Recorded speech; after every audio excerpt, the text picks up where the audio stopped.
Alright, here we go. Lesson number 2. This time we're going to go into B flat. I just wanted to give you an example of what I went through in lesson number 1 in a different key. But I want you to follow that same format in lesson number 2, or in a new key, in the key of B flat. I'm going to make it a little tiny bit harder. B flat, if you guys don't remember, it's the key that has 2 flats. And if I'm going to link this to a lesson in Google so that you can see that scale there, but when you're putting in the flats in order, you're going to go B flat first and then E flat as you're putting the flats in order, right? Remembering that from theory. So in the key of B flat, there's 2 flats, B flat and E flat. Okay, so like last time, you're going to go through and you're going to get it familiar on your hands, playing the key just in order, nice and slow, so you're not guessing, not just using your ear, but actually playing the notes really intentionally.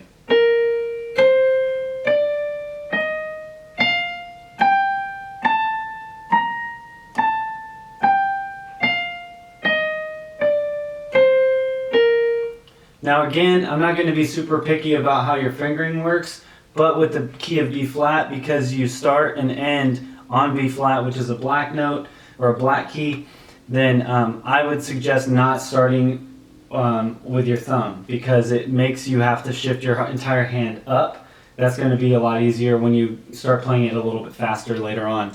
So I think that the best way to go is you start with your index finger.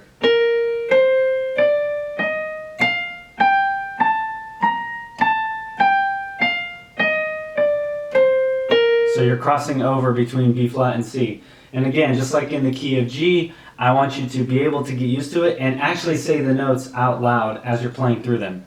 B flat, C, D, E flat, F, G, A, B flat, A, G, F, E flat, D, C, B flat. Alright? Cool. Now, again, just like in G, same process as before.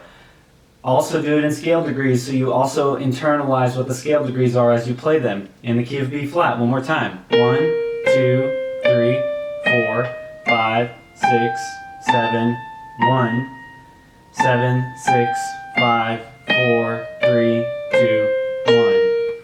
Now, as you're getting used to this sort of thing, again, play it in the left hand. Get used to playing it in the left hand. Really internalize it.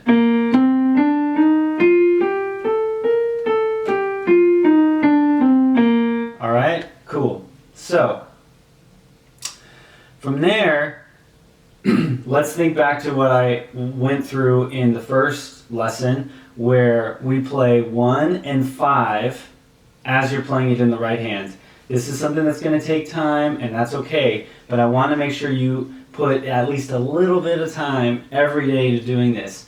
And after this lesson, I want you to start challenging yourself in trying to do it in the other keys as well.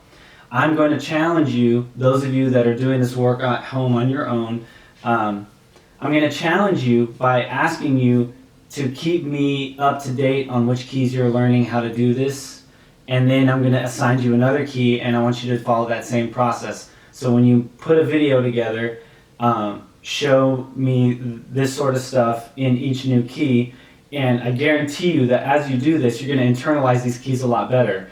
A lot of times it's easier for younger musicians, or I should say less experienced musicians, to use their ear, which I noticed a lot in classes, and that's alright. That means that you're strengthening your ear, which is good. But from a theory perspective, I think it's really important that you just know what the notes are in each key, off the top of your head, rather than having to fiddle around, and and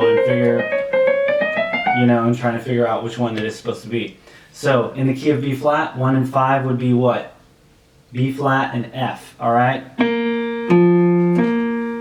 So, I think, hopefully I'll remember how to do this like I did in the first lesson, but let's see how it goes.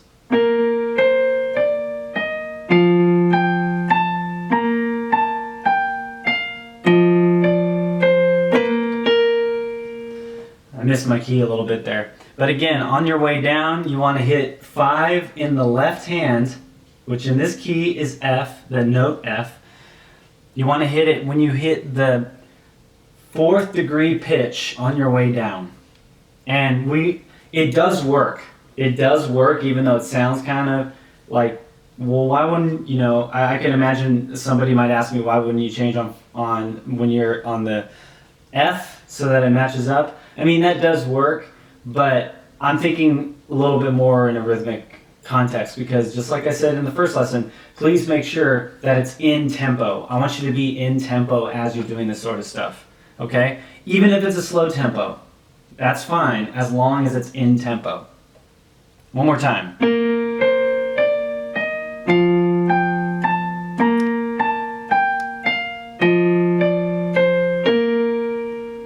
All right, cool.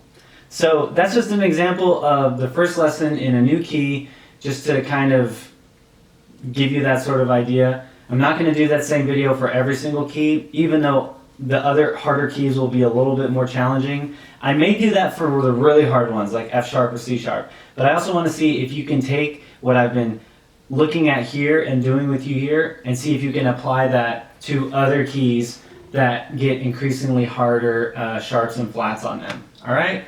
Cool. So get to it. Just practice a little bit here and there. And very soon I'm going to put some time in and I'll make some tracks that you can play along with, so that you have an opportunity to not just play it by yourself, but actually have a backing track that you can play along with. All right? Let me know if you have any questions. Just send me a text message or an email and I'll be happy to answer them for you. More videos on the way. Cool. Take it easy.